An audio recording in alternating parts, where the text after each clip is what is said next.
आम आदमी पार्टी के जिला अध्यक्ष अवधेश कुमार सिंह ने कहा कि चुनाव ड्यूटी के दौरान कोरोना संक्रमण की जद में आकर दम तोड़ने वाले सैकड़ों शिक्षा मित्र कर्मियों के परिवारजन की भावनाओं से खेलना बंद करके योगी सरकार को प्राथमिक शिक्षक संघ की सूची स्वीकार करनी चाहिए। उन्होंने कहा कि 1621 लोगों की सूची के सापेक्ष पहले 3 और अब 1200 लोगों की मौत का आंकड़ा जारी करने की जगह सरकार सभी शिक्षक परिवारों को 1 करोड़ का मुआवजा दे।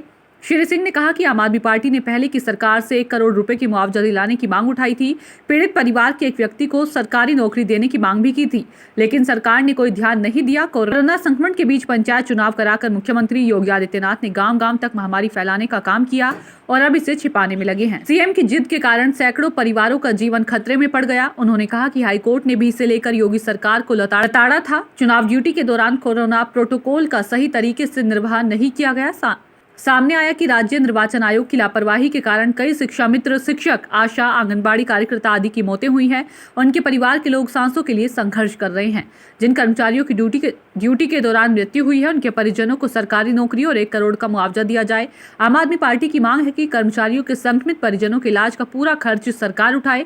शिक्षक संघ की 1621 शिक्षकों की सूची स्वीकार करते हुए सभी परिवारों को 30 लाख की जगह 1 करोड़ का मुआवजा दिया जाए। आम आदमी पार्टी आज बांदा में हम लोग ये प्रेस वार्ता कर रहे हैं। चुनाव ड्यूटी में आपने देखा होगा कि जो शिक्षकों की ड्यूटी लगाई गई थी, उसमें कई शिक्षक पीड़ित होकर के अपनी जान से हाथ धो बैठे। सरकार ने पहले तो उनको मानने से मना कर दिया मौत को। जो आंकड़ा दिया गया पूरे उत्तर प्रदेश से जो आंकड़ा शिक्षक साथियों ने दिया वो 1621 का था। इतने लोग हमारे चुनाव ड्यूटी के दौरान मरे, लेकिन सरकार पहले 3 मानती रही। उसके बाद सरकार ने 1200 लोगों को जान गंवाने की बात स्वीकारी। आम आदमी पार्टी ये मांग करती है कि प्रत्येक परिवार को 1 करोड़ रुपए का मुआवजा दिया जाए, साथ में 1 आदमी को नौकरी दी जाए। सबसे बड़ी बात यह है कि सरकार इतनी संवेदनहीन हो गई है कि पहले तो जो मंत्री जी का बयान आया, शिक्षा मंत्री जी का, द्विवेदी जी का, उन्होंने ये कहा कि कुल 3 लोग मरे हैं। जब उनसे पूछा गया कि 3 लोग जो मरे हैं वो आप कैसे सिद्ध कर सकते हैं, तो उन्होंने एक बहुत ही बात कही कि चुनाव के दौरान, ड्यूटी के दौरान जो शिक्षक चुनाव सामग्री लेकर के जब निकलेगा वहां से और बैलेट बॉक्स जमा करने तक ही उसको चुनाव ड्यूटी में माना जाएगा। जबकि आधार शिक्षकों ने यह दिया कि जिस दिन आपने उसको चुनाव ड्यूटी का लेटर दिया, जिस दिन उसने चुनाव ड्यूटी ज्वाइन की, वो आधार होना चाहिए। और बात भी सही है कि जिस दिन आपने उसको चुनाव में लगाया उस दिन से उसको आधार मान करके उसको ड्यूटी में माना जाना चाहिए।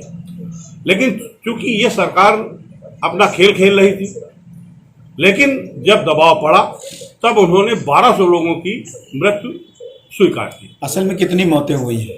1621 लोगों का डाटा बाकायदे दिया गया है शिक्षक उत्तर प्रदेश माध्यमिक शिक्षक संघ द्वारा कि इतने लोग हमारे मरे हैं। अवधेश सिंह जी, आपकी भी दिल्ली में सरकार है, आपने कितना दिया अपनी सरकार? हमारे यहाँ दिल्ली में हमारी सरकार है, माननीय अरविंद केजरीवाल जी ने, चूंकि वहां पे पंचायत के चुनाव नहीं हुए, लेकिन कोरोना में टीचरों की ड्यूटी लगाई गई थी और लोगों की ड्यूटी लगाई गई थी। कोरोना वायरस में जो शिक्षक मरे हैं, मुख्यमंत्री जी ने वहां घर में खुद जाकर के अरविंद जी ने 1 करोड़ रुपए का मुआवजा और 1 सदस्य को सरकारी नौकरी देने का वादा किया है। साथ में यह भी कहा है कि आगे जो भी संभव मदद होगी हम करेंगे।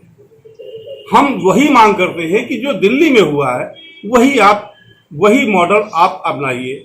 जब आप चुनाव में ये कहते हैं कि दिल्ली में जिस तरीके से 2 रुपए यूनिट बिजली है वो हम देंगे, बिजली का बिल आधा कर देंगे, पानी आधा कर देंगे, महिलाओं को सरकारी बसों में यात्रा भी कर देंगे, तो आखिर इसमें मानक क्यों नहीं अपनाया जा रहा? वो शिक्षकों के मामले में भी वो मानक अपनाइए आप जो दिल्ली में मानक है। और सबसे बड़ी बात यह है कि चुनाव में एक तो आपने जबरदस्ती ड्यूटी लगाई, जबकि पूरी समाज से, बाहर से, अंदर से प्रदेश में मांग उठ रही थी कि इस समय चुनाव करवाना उचित नहीं है। महामारी का समय है और महामारी बुरी तरीके से फैल रही है, तो चुनाव को टाल दिया जाए। अगर मेरा अपना मानना यह है कि अगर चुनाव टाल दिए गए होते तो इतनी जनहानि शायद नहीं होती। कोई भी गांव पंचायत चुनाव के दौरान शायद ही कोई ऐसा गांव हो उत्तर प्रदेश में जहां से लाशें न निकली हों। ये सिर्फ और सिर्फ सरकार की अदूरदर्शिता, संवेदनहीनता का परिणाम है। जो आज इतने शिक्षक शहीद हुए, हम तो शहीद ही कहेंगे, मर